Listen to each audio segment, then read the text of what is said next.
Welcome to the Dibley Diaries for this week. My microphone is missing, so I'm recording today's inside until I can either find my microphone or get a new one. So this week on the Dibley Diaries, we're thinking about Joseph and about Jesus in his family and what that looks like. And I've been thinking about it a lot this week, reflecting on how families have always been complex and are complex, and thinking about in role situations what that might look like.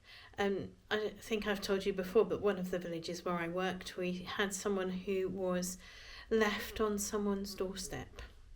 And I don't know why they were left on someone's doorstep. And this person was in his 70s probably when I knew him, or certainly 60s, and he'd been left on a family's doorstep and just brought up by that family. And I don't know if there'd been some unspoken surrogate arrangement, or someone was having a baby and knew that this family were childless, and all these sorts of things. And I think that's probably one of the most extreme examples of what can happen. And people are related in families in different ways in the countryside. People are generationally related. So-and-so is someone's cousin or brother, or there are fat bits of families who aren't talking to each other. And families are really complex. It can be tricky when in a small village there are members of family who don't get on. And it can be tricky when there are families who are part of a church community who don't get on, or also when we kind of make judgments about families. That's not a good thing to do. And today, when we're thinking about Jesus' quite complex family, we can just think, well, actually, all families are complicated, and in fact they always have been. In the countryside, because there are fewer people, that can be more difficult in a situation, but actually there can be blessings because people might just understand that something's a bit complicated and just ignore it, that it doesn't matter in particular. They just get on with loving each other, and I think that's really what I wanted to think about today.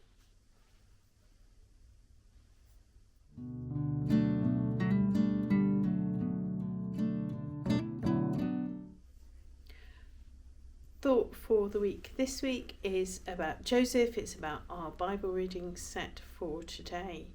And interestingly, of course, Joseph has to have a visit from an angel because all these strange things are happening.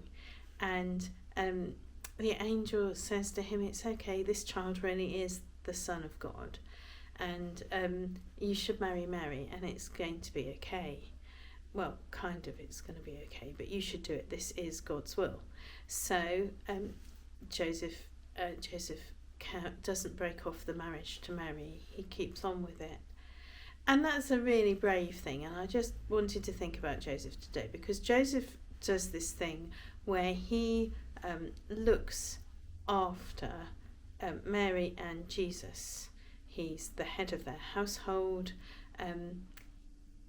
When the Magi arrive and they give them gold and frankincense and myrrh, just really shortly after that they need to flee as refugees because it's not safe for them. And I wonder if they had to spend some of the gold on that refugee journey, that they had to give that gold away to someone, because refugees take gold because it's portable and it's valuable. Then Joseph, the only other time we hear about him in Joseph's life, in Jesus' story, is when Jesus is being a tweenager, as we might say now, and saying to Joseph, well, you're not my real dad. You're not my real dad. You should know that. And so Joseph has this complicated relationship with Jesus and with Mary, but Joseph is a good man. Joseph is a good man, and he listens to the angel and he looks after them. And really this week, I've mainly been thinking about what it is for us to give thanks for good men in that situation. What does it mean for us to give thanks for the men who care? And some care for children to whom they're not biologically related, and some care for others. But there are lots of good men, and there are lots of good fathers who are biological fathers as well. But actually, God gives us people to love, and there are good men who care for them. And I'd like to give thanks for them today. This week I have been looking for a poem which I can't find. It's in a book called Alternative Worship. I will try and find it, and if in some time I'll leave it on in the comments. But it's a poem, and it begins, "Hail Joseph, full of grace," and there's lots of prayers that begin like that, and it ends, "Hail Joseph, Godfather of God." Hail Joseph, Godfather of God. And that's a challenge for us. That's something for us to think about. And I think Joseph probably gets a bit of a poor deal at Christmas. We focus on all the others, on the angels and the shepherds and the kings and Mary. But Joseph, let's think about Joseph this Christmas as we think about the Nativity story.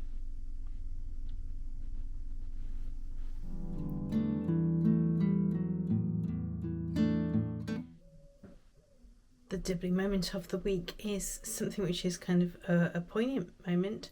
I was thinking about a particular friend of mine who had a baby, and her husband knew that biologically the baby wasn't his baby. He never asked about it.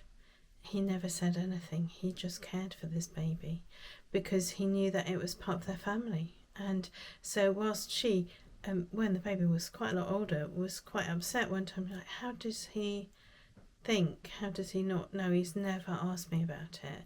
And I was able to say, well, he must have just accepted this gift of a child which had been given to him. And then I was thinking about this one case, and then I ended up thinking about all these other people who were caring as fathers for children who they knew weren't their biological children, but they were really good fathers to them.